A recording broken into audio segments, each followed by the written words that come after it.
Hello everyone, so we are moving on to properties of circles. So let's quickly cover the concepts.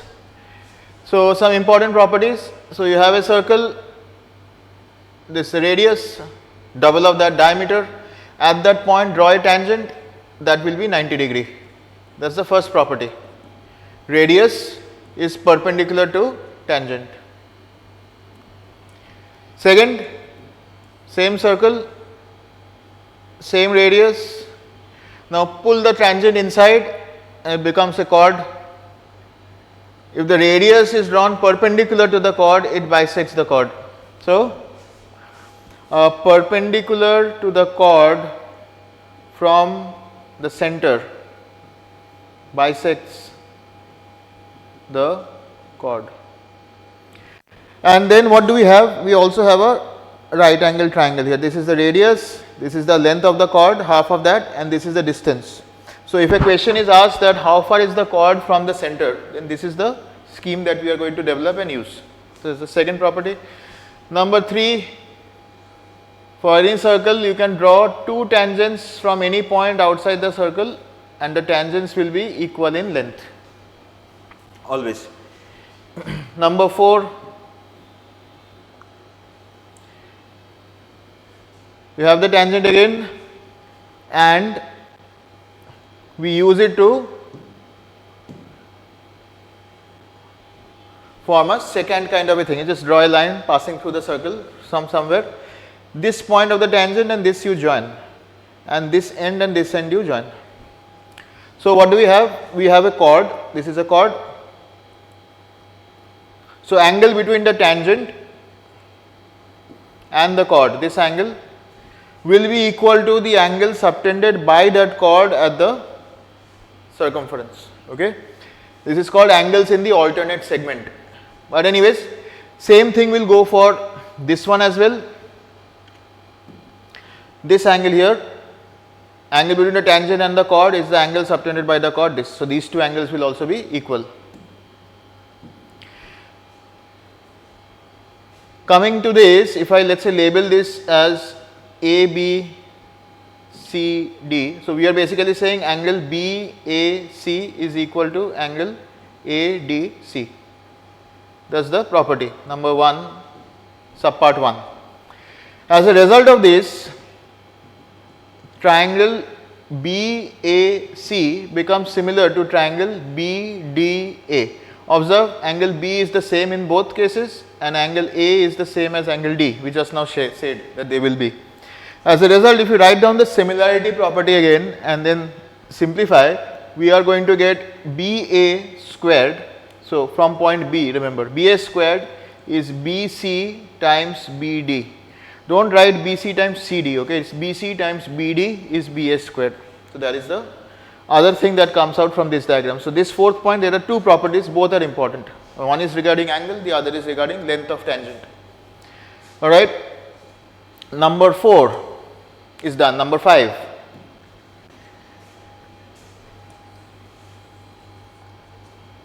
Any arc on the circumference, if I join the ends to the center, the angle formed will be twice the angle formed at any point on the circumference.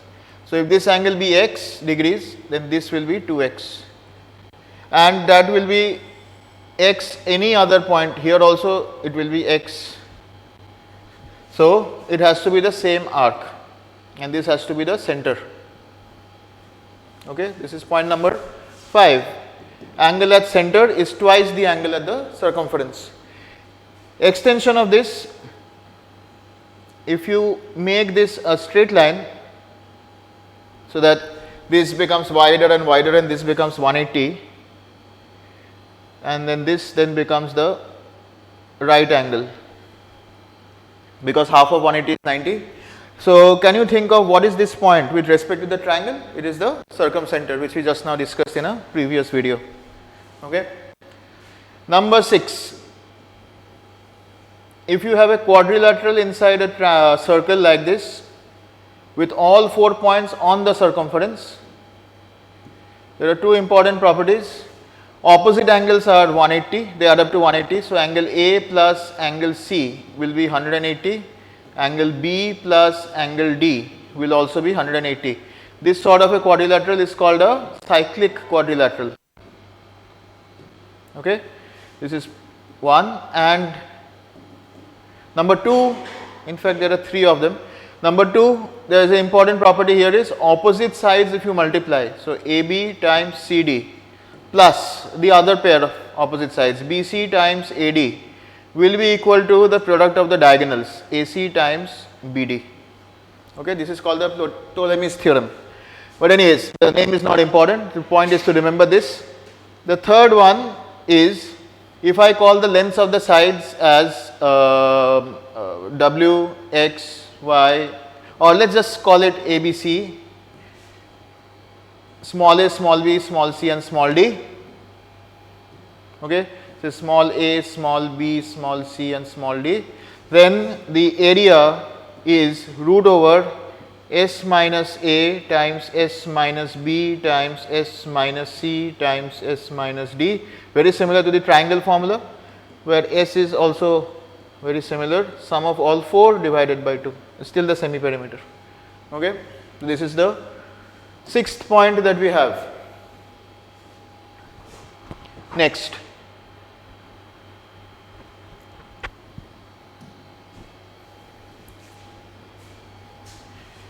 number 7, for 2 triangle circles having a common tangent on the same side of the circles like this, the direct common tangent and the transverse common tangent,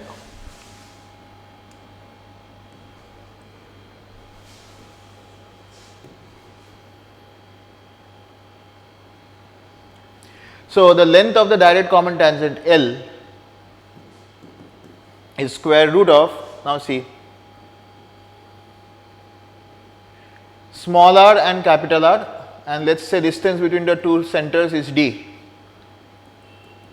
Construct a rectangle like this, then this becomes small r. So, this is difference between the radii, this is the hypotenuse, the distance between the centers, this is the length that we want. So, it will become D squared minus the difference between the radii squared. Similarly, here the length of the transverse tangent, this is the distance between the centers, and this one has radius r, this one has radius small r. So, here L would be square root of D squared minus r plus r whole square, the length of the direct tangent and the transverse tangent.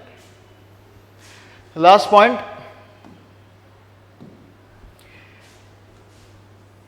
as we all know, the area of the circle is pi r square obviously, and the circumference is 2 pi r. I have just written cc for circumference. Okay, or let me just write the proper thing, 1 minute. Circumference, that is for the full circle. But now if I take out a sector of a circle of theta, then for this the arc length will be 2 pi r times that theta divided by 360, and the area will also be similar, pi r squared times theta by 360. Please remember, if the question is asking about the perimeter, then do not forget to add 2r to the arc length. So, these are the properties of circles that you need to keep in mind for the exam. Okay. Thanks for watching.